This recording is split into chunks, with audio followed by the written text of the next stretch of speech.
people just assume, because of an accent, because of where you're from, you must be just doing this as a plaything, and surely you're a secret millionaire, and surely you live in a mansion.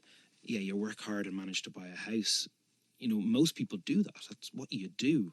I'm 36, I'm married with a kid, and I have a job. I'm very, very lucky, but it didn't just fall in my lap. I speak with a Dublin accent, so therefore, how dare you talk about the beef sector?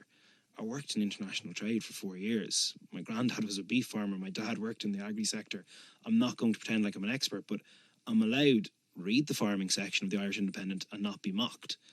The term I despise is the term West Brit. And people look at me, I'm Church of Ireland, I played cricket, I play rugby.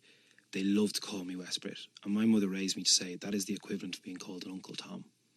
It really is something that, and people say it in such a jokey manner, and I was like, hold on now, you know what the connotations of that historically meant, but you move past that.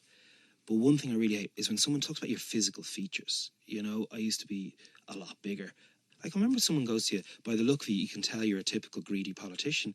You're like, who gives anyone the right to say that about anyone? And it happens to all politicians.